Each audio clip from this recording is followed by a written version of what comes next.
Hello students. So நான் அப்புறம் ஒவ்வொரு வீடியோஸும் நீங்கள் பாருங்கள், ஈஸியாக சொல்லி கொடுத்துருப்பேன் அக்கா. சரி வா நம்ம என்ன பண்ணால் சம்குள்ளே போகலாமா?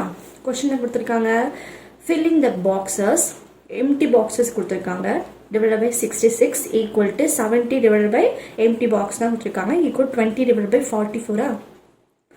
கொஷின் இந்த மாதிரி கொடுத்துருக்காங்க அப்படின்னா ரெண்டு இதுலேயுமே நம்பர் கொடுத்துருந்தாங்க அப்படின்னா நம்ம என்ன பண்ணிக்கலாம், கேன்சல் பண்ணிக்கலாம், சிம்பிளிஃபிகேஷன் பண்ணிக்கலாம் ஈஸியாக.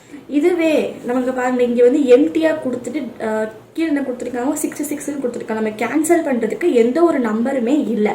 அப்போது நம்ம இதை வச்சு தான் இந்த பாக்ஸஸ் எல்லாத்தையுமே என்ன பண்ணணும், ஃபில் பண்ண முடியும். அப்போ இந்த நம்பர் எடுத்துக்கோங்க, எப்படி பண்ணலாம் அதை? ஓகே, ஸோ 28 divided by 44 அந்த கொஷின் அப்படியே எடுத்திருக்கேன்.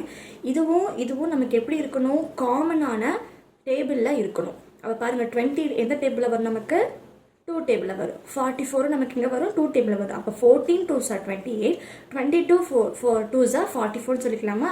அதே மாதிரி 14 வந்து எந்த டேபிள் வரும், 2 டேபிளில் வருதுன்னு. அப்போ 7 2s are 14, 11 2s are 22. இதுக்கப்புறம் நம்மளால கேன்சல் பண்ண முடியாது.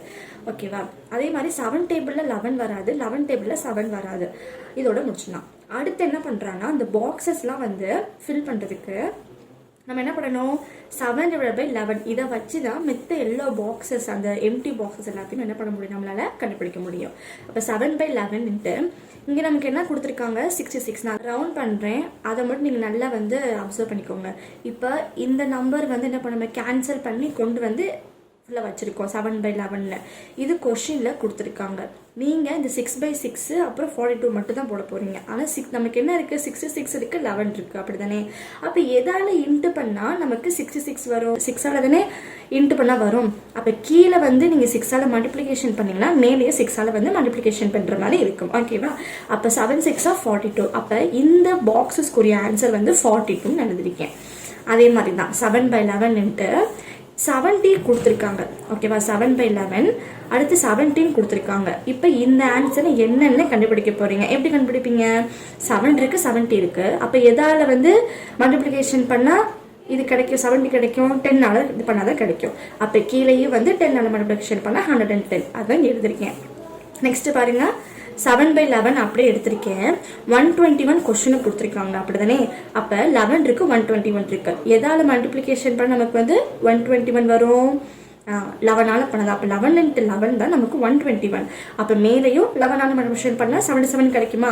அதே மாதிரி இது எடுத்துக்கிட்டாங்க. 7 இருக்குது பாருங்க, 7 இருக்கு, இங்கே 7 இருக்கு. நம்ம என்ன அப்போ வந்து இங்கே நமக்கு என்ன வரும், 1 தானே வரும். ஏன்னா 7 into 1 தான் நமக்கு வந்து 7 தெரியும். அப்போ கீழே என்ன பண்ணுறீங்க, 1ஆல் மல்டிப்ளிகேஷன் பண்ணணும். அப்போ 11. ஸோ இதோட ஆன்சர் வந்து என்னன்னா, இங்கே வந்து கேன்சல் பண்ணியாச்சு 7 by 11. இதோடைய ஆன்சர் வந்து 77, இதோடைய ஆன்சர் வந்து 11. ஸ்டூடெண்ட்ஸ் உங்களுக்கு ஈஸியாக வந்து அக்கா சொல்லித்தரேன். நீங்கள் சேனலில் வந்து சப்ஸ்கிரைப் பண்ணிக்கிட்டீங்கன்னா உங்களுக்கு ரொம்ப யூஸ்ஃபுல்லாக இருக்கும். Thank you students.